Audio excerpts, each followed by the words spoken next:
Welcome ටු මයි YouTube channel. මම ඔයාලට මේ පෙන්නන ක්‍රීම් එක ජෙල් එක කුකුල් පැටියෙක්ගේ මම මේකේ පොඩි අදහසක් දෙන්න වීඩියෝ එක කරන්නේ.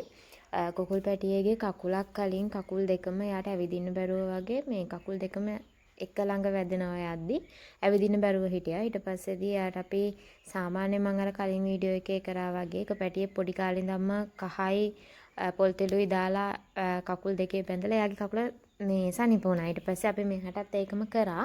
ටිකක් හොඳයි වගේ තිබුණා. නමුත් අර ඉදිබුන් ගතිය අඩු වෙලා එහෙම හොඳට ඇවිද්දා. නමුත් අර තාම ටිකක් මේ එයා වැඩි ඇවිදින්න ටිකක් බලනවා අඩුයි.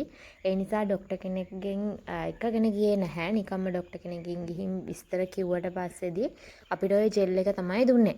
එතකොට මම ওই ජෙල් එක ගාලා අත ගන්නවා. දැන් ටිකක් මට හිතෙනවා අඩුයි කියලා. ඉතින් ওই වගේ දේවල් දැන් අපි කුකුල්ලු හදද්දී ඔය වගේ ප්‍රශ්න එනවනේ. මට හිතුණා ඉතින් මම මේ පොඩි වීඩියෝ එකකට ෂෙයා කරගන්නවා කියලා. මොකද මේ ජෙල් එක ඔය අපිට ෆාමසි එකකින් ගන්න පුළුවන් ස්ක්‍රීන්ෂොට් එකක් ගහලා ෆාමසි එකකින් ඉල්ලන්න. මොකද කුකුල්ලු කිකිලියෝන්ගේ කකුල් සාමාන්‍යයෙන් එයාලගේ පොඩි කකුල්නේ තියෙන්නේ. එතකොට ඒවා එක එක නම් මේ ඔය පොරකා ගන්නකොට ඒ වෙනකොට කකුල් ටිකක් අර ඉදිමෙනවා ඒ වගේ දේවල් වෙනවා. එතකොට මෙයාගෙත් කකුල ටිකක් ඉදිමිලා අර කකුල එක ළඟ වැදෙනවා වගේ ප්‍රශ්නයක් තිබුණේ. දැන් ටිකක් හොඳයි. කහයි පොල් තෙලුයි රත් කරලා දාන එක මම ඒක වීඩියෝ එකක් කරලා තියෙනවා කලින් බලන්න. ඒක ඇත්තටම හොඳයි.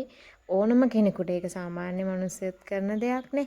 එතකොට ඒක සතුන්ටත් ඒක මං හිතනවා හොඳයි කියලා. අපි ඒක කලින් කරා.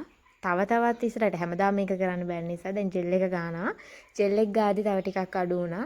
ඉතින් මම ඔයාලටත් කියන්නේ ඔයාලට මේ වගේ ප්‍රශ්න තියෙනවා නම් ඒ වගේ දේවල් try කරලා බලන්න.